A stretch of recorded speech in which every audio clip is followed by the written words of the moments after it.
নমস্কার বন্ধুরা, কেমন আছো সবাই? আশা করি সবাই খুব ভালো আছো আর আমিও ভালো আছি। চলে এসেছি একটা ভিডিও নিয়ে। ভিডিওটা কি বলবো, কদিন ধরেই সোশ্যাল মিডিয়ায় একটা বিষয় নিয়ে খুব দেখছি ভাইরাল হয়েছে ব্যাপারটা। তো সেই ব্যাপারটা নিয়েই আমি এখানে কথা বলতে এসেছি। ব্যাপারটা ভীষণই মর্মান্তিক একটা বিষয়। কেননা যেখানে একটা জলজান্ত মানুষের প্রাণ চলে যায়, তো সেটা অবশ্যই মর্মান্তিক বিষয় তো হবেই। যেটা সম্বন্ধে আমি আমার একটা শর্ট ভিডিওতে তুলে দিয়েছিলাম, আর আমি আমার কমিউনিটি পোস্টেও একটা পোস্ট শেয়ার করেছিলাম। হ্যাঁ, এএসপি পলাশ সাহা আর সুস্মিতা সাহা। তো আমরা সবাই জানি বাংলাদেশের এএসপি পলাশ সাহা নিজেকে নিজে সার্ভিস রিভলভার দিয়ে শেষ করে দিয়েছেন উনি নিজে। কেননা তার যে পারিবারিক কলহ, তার মা আর তার বউয়ের মধ্যে যে জিনিসটা চলছিল, সেটাতে ইনি কি বলবো এক প্রকার পিষে যাচ্ছিল।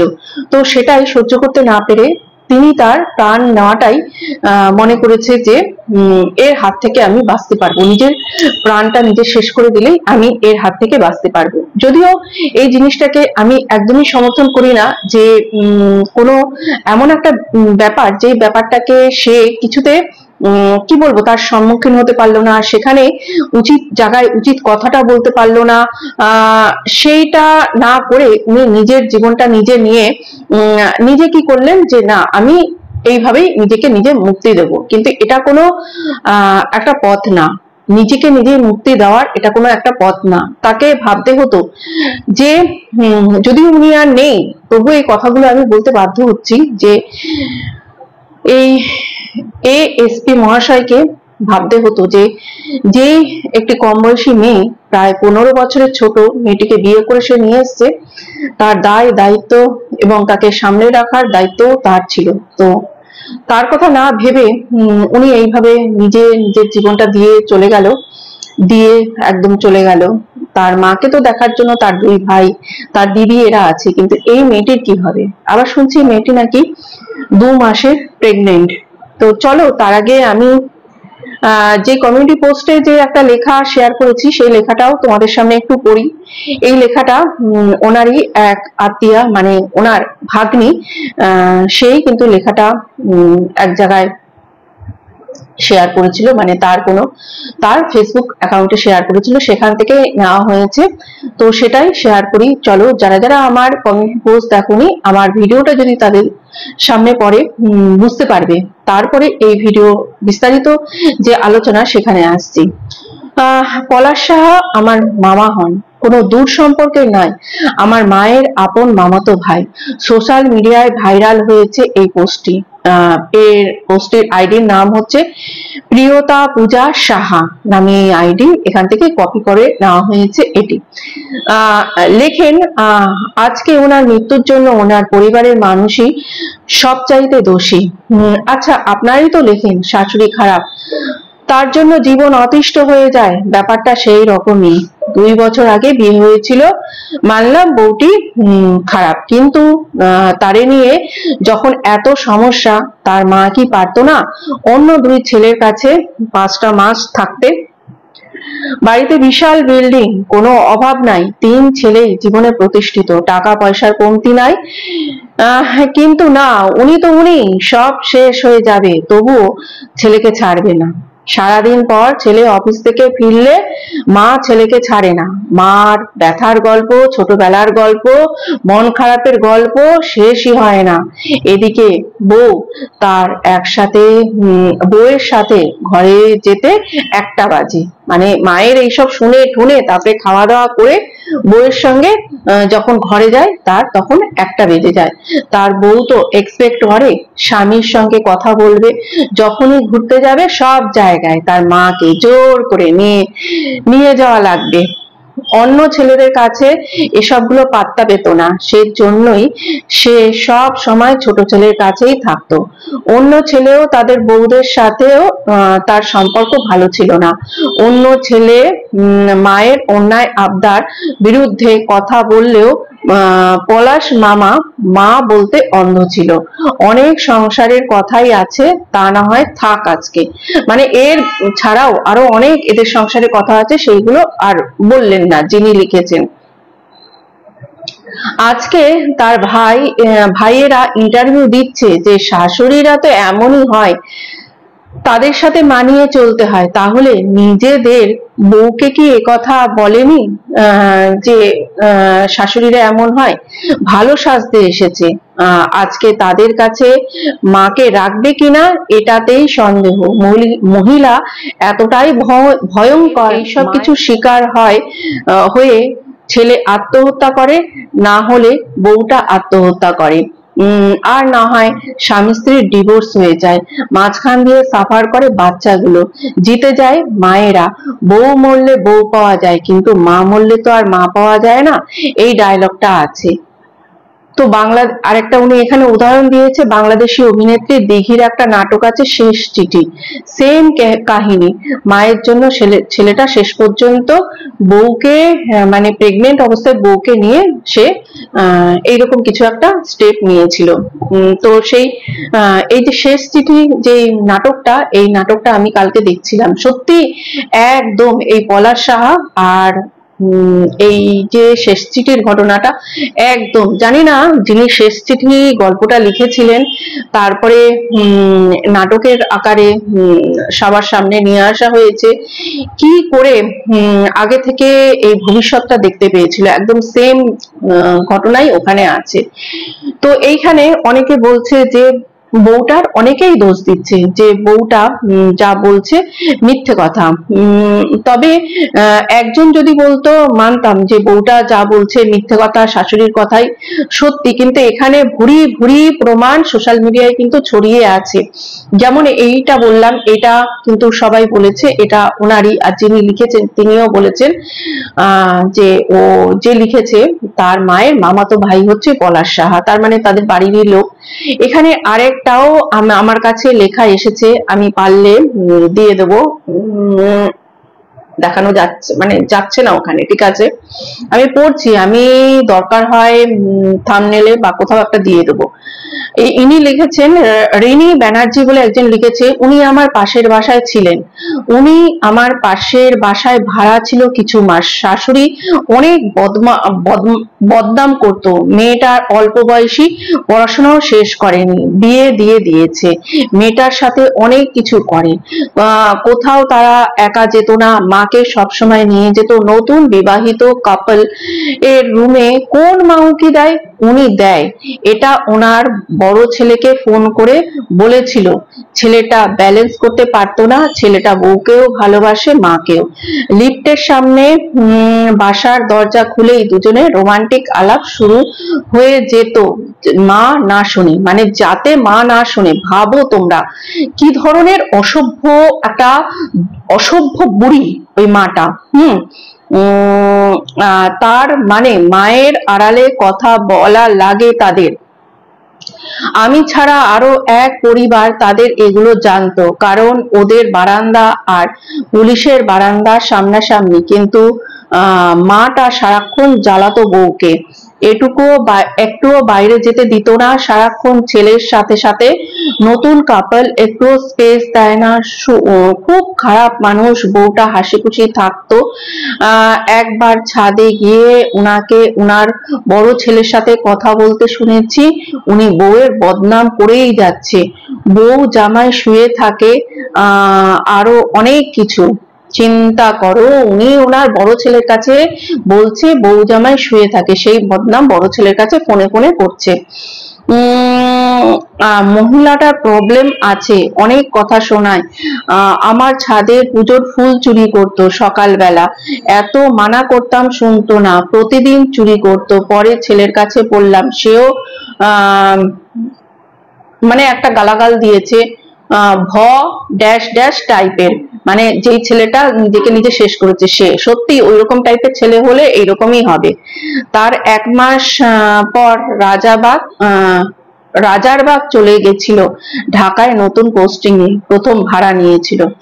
আচ্ছা, এই ঘটনার 1 মাস পর তারা রাজারবাগ বলে একটা জায়গা আছে, হয়তো ওখানে সেখানে চলে গেছিল। তার মানে এই ছেলেটা ওই রকমই, মানে ছেলেটাকে এই যে পড়শি যারা তারা মানে বলেছিল তার মা এরকম ছাদের ফুল চুরি করে, সেটাও ছেলেটা ওই ভ ড্যাশ ড্যাশ টাইপের বলে সেখানেও মাকে কিছু বলতে পারেনি।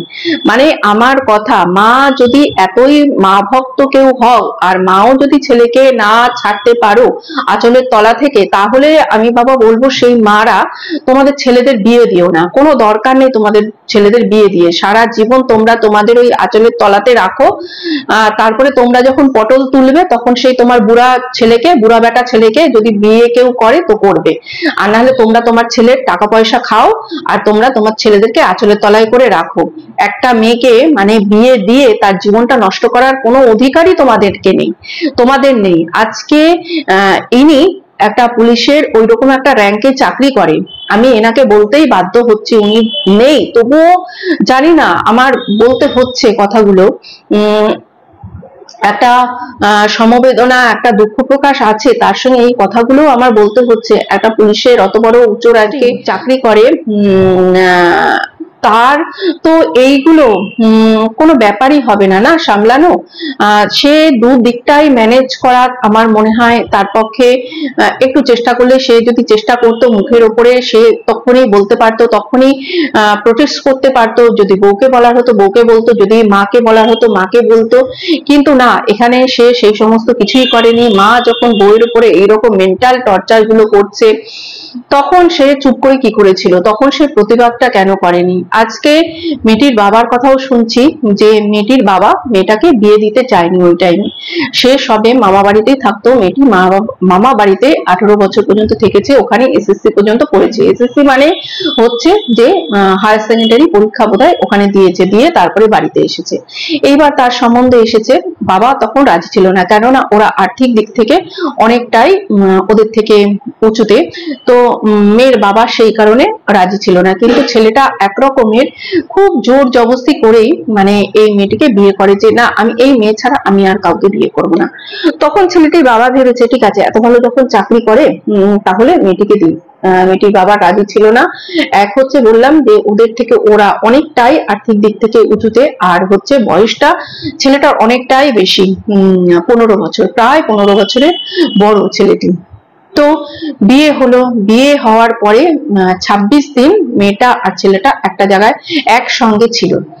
তারপরে যখন মানে ঘর ঠিক করলো, ঘর ভাড়া নিল, তারপরে যেই শাশুড়ি এসে ঢুকলো তারপর থেকেই কিন্তু এইরকম শুরু হলো। তো প্রথম মেয়েটির খুব ভালো লাগতো যে এইরকম মাকে তার স্বামী এইরকম এতটা ভালোবাসে, তাহলে আমার যখন সন্তান হবে, আমার যখন ছেলে হবে তখন আমাকেও এতটাই ভালোবাসবে আমার সন্তান, কেননা এরই তো সন্তান হবে। কিন্তু আস্তে আস্তে দেখলো যে এটা একটা টক্সিক জায়গায় যেতে আরম্ভ করেছে। এমনকি তারা যখন হানিমুনেও গেছে সেখানেও হানিমুনে এই মাটি নাকি সঙ্গে ছিল। মানে ভাবো তোমরা কতটা পরিমাণ একটা অসভ্য বদমাইশ মহিলা, যে মানে ছেলের বউ হানিমুনে গেছে সেখানেও এই মহিলার যাওয়া লাগে।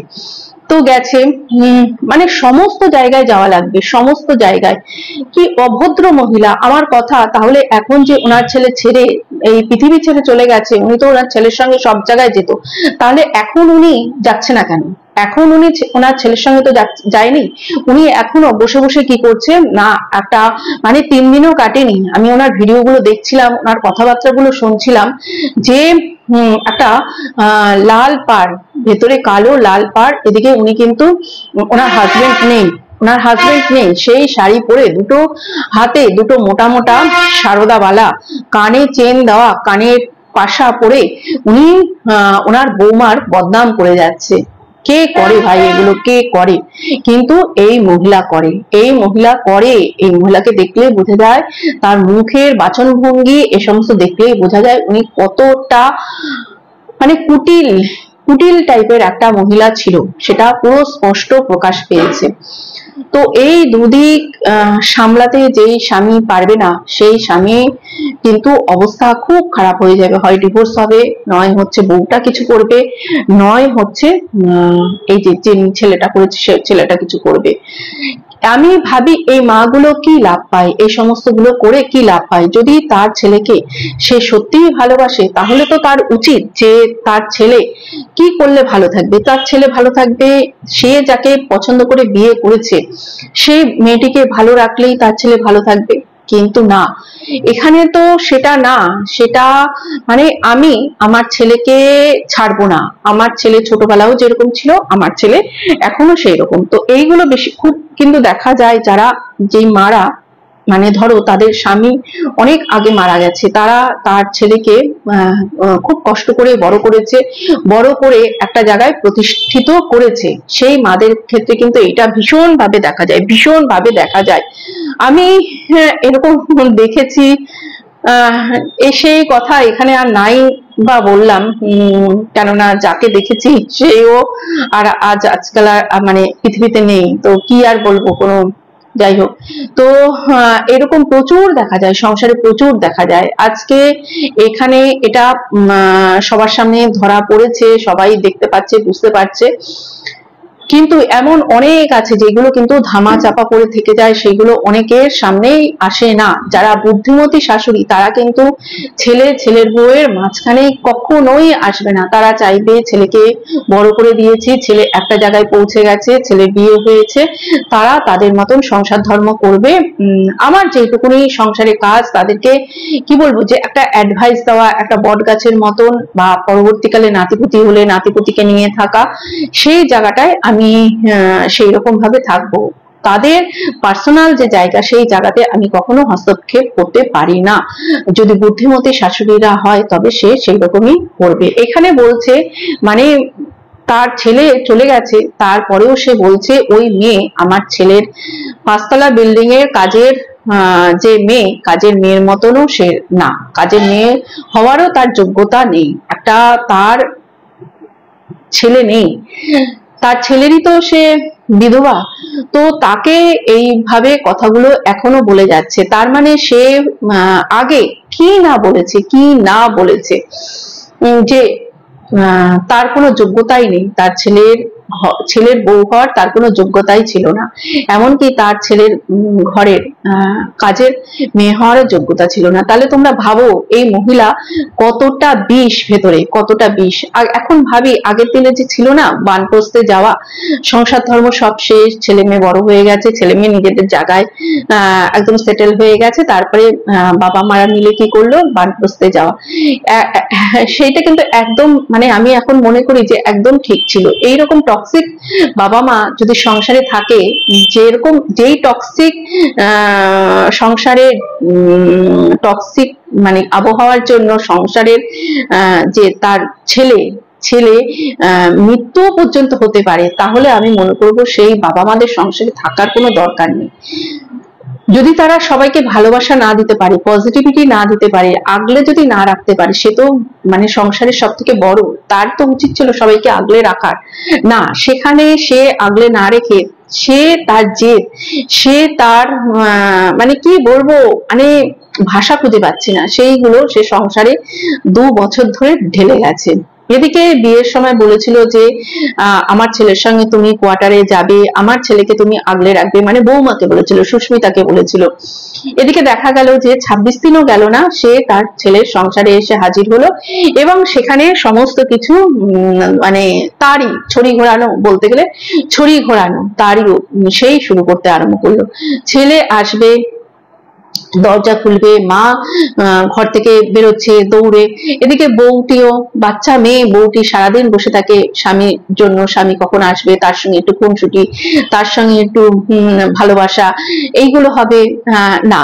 কি করবে, মাও দৌড়ে বেরিয়ে গেল ছেলে দরজা খুলবে বলে। এমনও একদিন হয়েছে, মেয়েটি বলছে, মেয়েটির কাছ থেকে শোনা, তোমরাও এমন অনেক আছে দেখতে পাবে, যে মেয়েটি বলছে যে আমিও বেরিয়েছি, আমার শাশুড়ি মাও বেরিয়েছে, আমাকে ধাক্কা মেরে চলে গেল শাশুড়ি মা দরজা খুলতে। এখানে মেয়েটির কথাগুলো শুনবে, মেয়েটি কিন্তু কখনোই ওর শাশুড়ি মাকে অসম্মান করে কোনো কথা বলেনি, কিন্তু ওইদিকে তার শাশুড়ি মায়ের যে বাইট দিয়ে বেরোচ্ছে, মানে ভাত খাচ্ছে, ভেন্ডি সিদ্ধ দিয়ে ভাত খাচ্ছে, আর ভাত খেতে খেতে সে বাইট দিচ্ছে যে এই মেয়ে হচ্ছে আমার ছেলের বাসার কাজের মেয়েরও হওয়ার হওয়ারও যোগ্যতা নেই। কি তার মানে কি, কত রকম মানুষ পৃথিবীতে আছে, তাই না?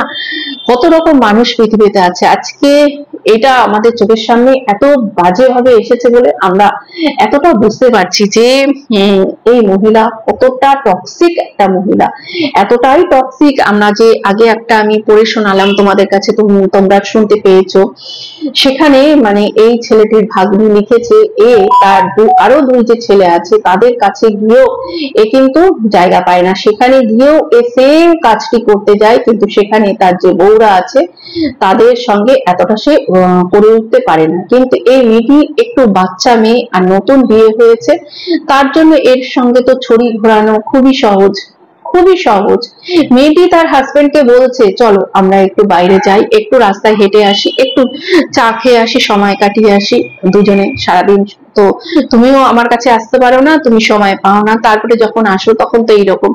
তো ছেলেটি তখন বলছে, মানে ছেলেটি সত্যি ড্যাশ ছিল। তো ছেলেটি তখন বলছে যে তাহলে চলো মাকে নিয়ে যাই। কি বলবো, বলতে নেই, সে এখন নেই, খারাপ কথা মুখে আসছে, বলবো মা কেন যাবে, মা কেন যাবে? একটু দুজন মিলে চা খেতে গেলে সেখানেও কি এই মাকেই নিয়ে যেতে হবে, সেখানেও মাকে নিয়ে যেতে হবে? তখন মেয়েটি বলছে যে আমি তো এই সাফোকেশন আমার কিসের জন্য, এই তো তোমার মায়ের জন্যই তো আমার সাফোকেশন, তো সেইখান থেকে বেরোনোর জন্যই তো আমি তোমার সঙ্গে একটুখানি সময় চেয়েছি, আধ ঘন্টা একটু সময় চেয়েছি, যে আমরা দুজন মিলে একটু যাব, একটু মনের কথা বলবো, একটু চা খাবো, একটু হেঁটে আসবো, একটু খোলা বাতাস। না, সেখানেও তুমি তোমার মাকে নিয়ে যাবে। কি অদ্ভুত না, কি অদ্ভুত। আমি এরকম দেখেছি, আমিও এরকম দেখেছি। হানিমুনে যায়নি, কিন্তু তার পরবর্তীকালে সমস্ত জায়গায় কিন্তু গেছে, সমস্ত জায়গায় সঙ্গে গেছে, কোথাও রেস্টুরেন্টে খেতে গেছে, কোথাও ঘুরতে গেলে গেছে, সিনেমা দেখা থেকে শুরু করে সমস্ত জায়গায় গেছে, মানে মা সর্বস্ব। তো সত্যি এরকম মানে মামাস বয়দের আমি বলবো যে তোমরাও বিয়ে করো না, আর যারা মা এরকম আছে তাদেরকেও আমি বলবো ওই আঁচলের তলায় তোমাদের ছেলেদেরকে, ওই বুড়ো দামড়া ছেলেদেরকে তোমরা ঢেকে রেখো, তোমরা বিয়ে দিও না। এত বয়স, মানে একটা মানে কি বলবো 34-35 বছরের একজন ছেলে এরকম একটা উচ্চ র্যাঙ্কে চাকরি করে, তাকে খাইয়ে দিতে হয়, অফিস যাওয়ার সময় মা তাকে খাইয়ে দেবে। আবার কি মা তাকে বলে যে 12 বছর বয়সেও আমি তোকে যেরকম দুধ খাইয়ে দিয়েছি গ্লাসে করে, এখনো আমি তোকে দুধ খাইয়ে দিচ্ছি গ্লাসে করে। মানে এটা কি কোনো প্রাউড ফিল করার মতন একটা কথা? প্রাউড ফিল করার মতন কথা, কিন্তু সেই মা সেটা গর্ব করে বলে। কি বোঝাতে চেয়েছে মা? এদিকে বলছে যে একটা ওনার মানে ওই যে বয়স্ক ভদ্র মহিলা যিনি শাশুড়ি, তিনি বলছে যে আমার ছেলে একটা পরীক্ষা দেবে, অ্যাসিস্ট্যান্ট কি এসপি বোধহয় হবে, তো সেই পরীক্ষাটা দেওয়ার জন্য তার খুব পড়াশোনা করতে হবে। এদিকে তার বউ তাকে একটুখানি মানে হয়তো ঘরে ডাকছিল, তার কাছে ডাকছিল, তো সেইটা তিনি বারণ করেছে, এই শাশুড়ি সেইগুলো বসে বসে মনে হয় নজর রাখতো যে আমার ছেলেকে আমার বৌমা পড়তে দিচ্ছে কি দিচ্ছে না। আরে তারা যে পড়াশোনা করে এতটা দূর পর্যন্ত এসেছে, সে ওটাও ঠিক পড়াশোনা করে সেইটা পর্যন্ত যেতে পারতো, কেননা যারা পড়াশোনা করার যারা তারা ঠিক সময় জোগাড় করে, টাইম জোগাড় করে সেগুলো সে করতে পারতো। তার বউয়ের সঙ্গে সময় কাটানোর জন্য তার ওই পরীক্ষায় যে সে ভালো নাম্বার পাবে না, ভালো র্যাঙ্ক করতে পারবে না, সেটা কিন্তু আছে। তাদের বিয়ের পরে প্রমোশন হয়, প্রমোশন পেয়ে নিশ্চয়ই প্রমোশনটা এমনি পায় না, তাদের পড়াশোনা করতে হয়, তাদের সেই রকম পরীক্ষা দিতে হয়, তারপরে তারা প্রমোশন পায়। তা বলে কি তারা তাদের বউকে অবহেলা করে? না, অবহেলা করে না। কিন্তু এই মায়ের মতন মা যদি কোনো ঘরে থাকে, তাহলে সেই বউরা অবহেলিত হবে, সংসারে অবহেলিত হবে। মানে কি বলবো, বাজার আসতো সেখানে নাকি বউটার দেখারও অধিকার ছিল না, কি বাজার আসলো, কি রান্না করবে, সেই সব দেখারও অধিকার ছিল না। ছেলেটির ছিল যে বড় বড় সে মাছ আনবে, ছেলেটির জন্য বড় বড় মাছ রেখে এবং রান্নার পরে ওই যে মহিলাটি নিজে বড় মাছটি খেয়ে নিয়ে তারপরে ছোট্ট টুকরো করে একটি মাছকে 4 টুকরো করে কি করতো, খাবার ছেলের সামনে যখন খেত তখন বউকেও দিত, নিজেও সেই ছোট্ট টুকরোটি খেত।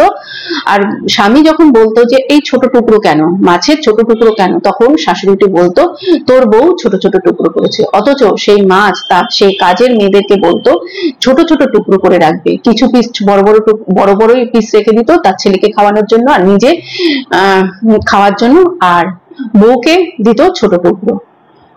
বউ একদিন ডাল রান্না করেছে, বউ ডাল রান্না করেছে মানে সেই হাজবেন্ড বোধহয় তার শ্বশুর বাড়িতে গেছিল, তার শাশুড়ি যে ডালটি রান্না করেছিল সেই ডালটা খেয়ে তার ছেলেটির খুব ভালো লেগেছিল, পলাশের খুব ভালো লেগেছিল। তো এই মেয়েটির ইচ্ছে ছিল তার স্বামীকে সুন্দর করে রান্না করে পাত পেরে খাওয়াবে। তো সে তার মাকে জিজ্ঞেস করে করে সে সেই ডালটি রান্না করেছে, ডাল রান্না করে ছেলেটি খেয়েছে।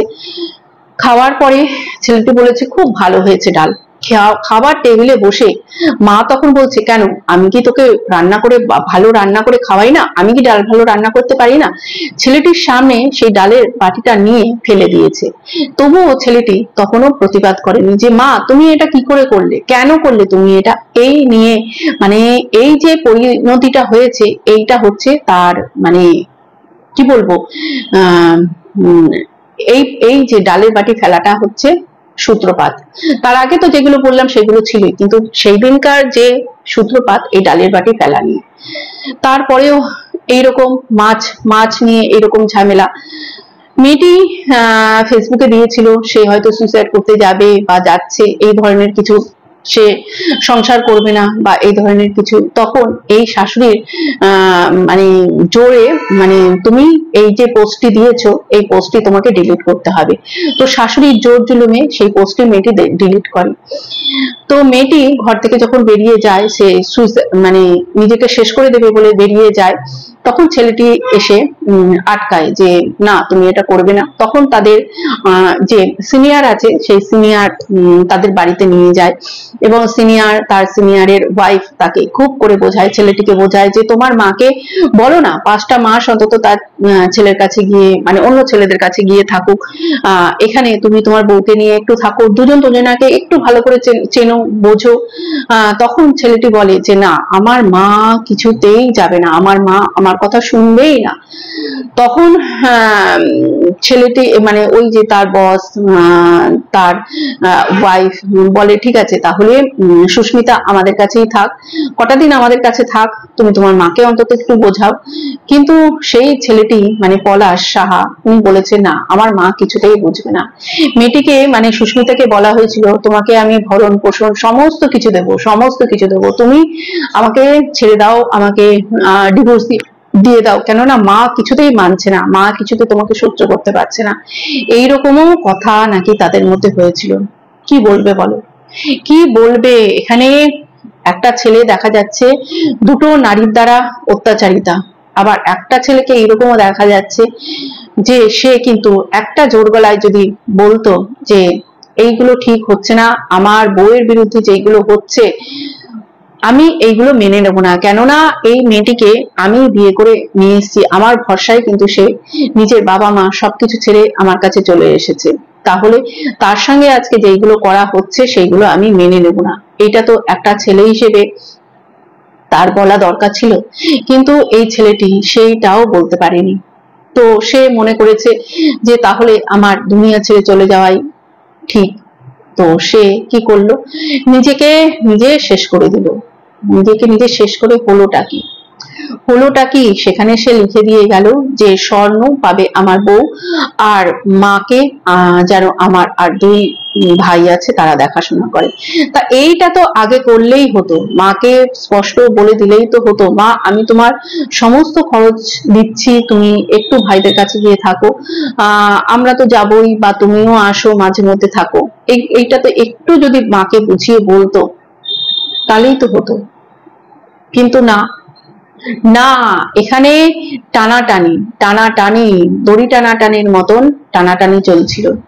তো এই টানাটানিতে একটা কারো শেষ হওয়ারই ছিল, হয় বউটা শেষ হতো, নয় ছেলেটা শেষ হতো। তো হলো, ছেলেটাই শেষ হয়ে গেল।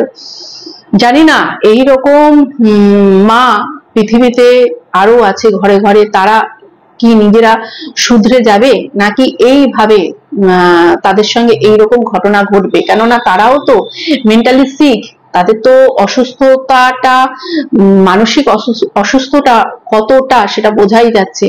তাদের ছেলেদের এক হচ্ছে বিয়ে দেওয়া দরকার নেই, আর আরেক হচ্ছে তোমাদের বিয়ে যদি ছেলেদেরকে দিতেই হয় তাহলে সাইকিয়াট্রিস্টের কাছে গিয়ে তোমাদের মনের যেই সমস্যাটা আছে সেই সমস্যার কথাটা বলা দরকার, যে আমি আমার ছেলের বিয়ে ঠিক করেছি কিন্তু আমার মনে এইগুলো হচ্ছে, তাহলে এখানে আমার কি করা দরকার, এইগুলো অবশ্যই বলে তার সলিউশন নিয়ে কাউন্সিলিং করে তারপরে আমার মনে হয় বিয়ে দেওয়া উচিত। কেননা বিয়ে দেওয়ার পরে যদি এইরকম ধরনের কোনো কিছু ঘটে, সেইগুলো তো ঠিক ভালো না, না সমাজের জন্য ভালো না। তো ভালো লাগছিল না এই ঘটনাটা দেখে। অত সুন্দর একটা ফুটফুটে মেয়ে, ছেলেটাও ভীষণই মিষ্টি, দুটোকে ভারী মানিয়েছিল, ভীষণ মানিয়েছিল। মানে যতই বয়সের তারতম্য থাকুক, ছেলেটিকে দেখে কিন্তু মনে হতো না ছেলেটি মেয়েটির থেকে অতটা বয়সে বড়।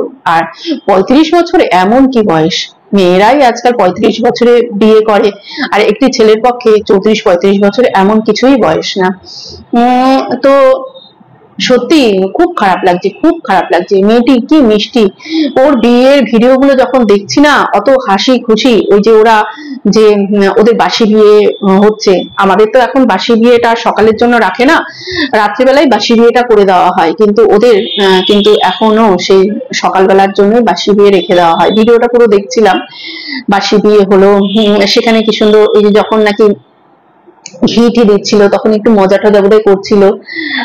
তো সিঁদুর দান হলো, সিঁদুর দান হওয়ার পরে যে ওই যে পুকুর কেটে ওদের আবার খেলা, আমাদের যেমনি আংটি খেলা হয়, ওদের আবার কড়ি লুকিয়ে লুকিয়ে রাখে, সেই কড়ি খুঁজে বের করলো, সেখানে মজা টজা করছিল দুজন মিলে, খুব হাসাহাসি, আশেপাশে যারা আছে তারাও হাসাহাসি করছে। মানে তোমরাও পাবে, তোমরা যদি ভিডিওগুলো দেখতে চাও, পলাশ সাহা নামে একটা ইউটিউব চ্যানেল আছে, সেখানে দেখো, তোমরা দেখতে পাবে। কি যে ভারী মিষ্টি লাগছিল কি বলবো। স্বর্ণ নিয়ে যেতে বলেছে, হ্যাঁ মেয়েটি বলেছে, মেয়েটির বাবা অবস্থা অন্য ওদের মতো না হলেও মেয়েটিকে অ্যাকসেপ্ট দিয়েছে, যেরকম বিয়েতে বাবা দেয়, আর ছেলেটিও দিয়েছে। তো সেই স্বর্ণের কথাই বলেছে নিয়ে যাবে। লোকে হয়তো অনেকে ভাবছে প্রচুর সোনা আছে, প্রচুর সোনা আছে, মেয়েটার বোধহয় প্রচুর সোনার লোভ, তো সেই সোনার লোভের জন্য হয়তো আজকে এই ঘটনা, তার জন্য বোধহয় ছেলেটি বলেছে সোনা নিয়ে যেতে। না, ছেলেটি তার জন্য আমার মনে হয় বলেনি, ছেলেটি জানতো তার মা কিরকম বদমাইশ মা, হয়তো ওই সোনাটাও মেয়েটাকে দেবে না, তার জন্যই হয়তো ওখানে রেখে গেছে যে স্বর্ণ, সেই স্বর্ণ পাবে মেয়েটি, আর তার মায়ের দায়িত্ব দিতে বলেছে তার ভাইদেরকে। কিন্তু আমাদের এখানে তো নিয়ম যে ছেলেটি সমস্ত যা টাকা পয়সা, প্রভিডেন্ট ফান্ড, হ্যান ত্যান সমস্ত কিছুই কিন্তু বউটি পায়। ওদের ওখানে জানি না কি সব নিয়ম আছে, সেই সবও তো এই মেয়েটিরই পাওয়ার কথা। তো এই মেয়েটিকেও দেখছিলাম, আর এই মেয়েটিকে দেখতে দেখতে আমার আরেকটা মেয়ের কথা খুব মনে পড়লো। ওই আমি অমিত মল্লিককে নিয়ে একটা ভিডিও করেছিলাম, যে নাকি দার্জিলিং এ সেই গুরুং তাওয়াংকে ধরতে গিয়ে গুলি খেয়ে নিহত হয়েছিল। তো সেই মেয়েটির কথা, এই মেয়েটিকে এক ঝলক দেখে আমার ওই মেয়েটির কথা মনে পড়ে গেল। দুটো মেয়ের মুখ একদম সেম, এক এক, আর দুটো মেয়ের সংসার জীবনও একদম কাছাকাছি। এ হচ্ছে 2 বছর আর ও হচ্ছে 1.5-2 বছরই বোধহয় হবে সংসার, মানে বিবাহিত জীবন 2 বছর, আর দেখতে একদম এক। এও পুলিশের চাকরি করে, আর ওখানেও যে ওই অমিত মল্লিক আর তার বউ ছিল বিউটি মল্লিক, সেও কিন্তু পুলিশের সাব ইন্সপেক্টর ছিল। কিভাবে এরকম দুটো মেয়ের মুখ একরকম হতে পারে? আর দুটো ঘটনা, মানে এইদিকে হচ্ছে শ্বশুরবাড়ির অত্যাচার, ওখানে হচ্ছে সে কর্মক্ষেত্রে সে নিহত হয়েছে। কি করে হতে পারে? আমি এটা না ভাবতে পারছিলাম না। আমি যদি পারি, আমি কোথাও একটা, এখানে কোথাও একটা দুজনের ছবিটা দিয়ে দেবো, তোমরা দেখতে পাবে। খুবই মর্মাহত এইসব ঘটনা শুনে, ভাল লাগছিল না। আমি ভেবেছিলাম কালকে ভিডিওটা করব, কিন্তু কালকে ভিডিওটা করতে পারিনি। নানান রকম নানান কিছু থাকে, সবসময় তো আমি ভিডিও নিয়ে আসতে পারি না। তো আজকে ভাবলাম একটু সময় আছে, চলো এই ভিডিওটা আমার মনের কথা কিছু তোমাদের সঙ্গে শেয়ার করি। ইউটিউবে খুঁজলে পাবে, কিন্তু ফেসবুকে এদের নিয়ে প্রচন্ড পরিমাণে চলছে, প্রচুর চলছে। টাটা বন্ধুরা, ভালো থেকো, সুস্থ থেকো। আর তোমরা যদি ওর বিয়ের ভিডিও গুলো দেখতে চাও তাহলে দেখতে পাবে, পলাশ সাহা নামে যে আইডি আছে, মানে সেখানেই আছে, ইউটিউব চ্যানেল আছে, সেখানে আছে। তাই ভাবি, দেখো এত সুন্দর ভিডিও 1 বছর 1.5 বছর ধরে দেওয়া আছে, সেখানে কিন্তু কেউ এতদিন ভাইরাল হলো না, এতদিন কেউ কারো চোখের সামনে সেই ভিডিও আসলো না। আজকে যখন সেই ব্যক্তিটা নেই, তখন এই ভিডিওগুলো ভাইরাল হচ্ছে। অবাক লাগে, খারাপ লাগে। টাটা, ভালো থেকো বন্ধুরা। আর আত্মার শান্তি কামনা করি, পলাশ সাহা বাবুর আত্মার শান্তি কামনা করি। আর মেয়েটিকে কি বলবো, মেয়েটির যে শক্তি দিক, আবার যেন ও নিজে মানে কি বলবো, একটা সুন্দর জীবন পায়। সেই সুন্দর জীবনে জানি ওকে যে আসবে সে ভরিয়ে দিয়ে যেন রাখে। আর জানি না যে এই যে ওর প্রেগনেন্সি ব্যাপারটা সত্যি না মিথ্যে, যদি সত্যি হয়ে থাকে সেই হয়তো আসবে, আর মিথ্যে হলে ঠিক আছে, সত্যি হলে সেই ওর কাছে আবার ফিরে আসবে। টাটা, ভালো থেকো।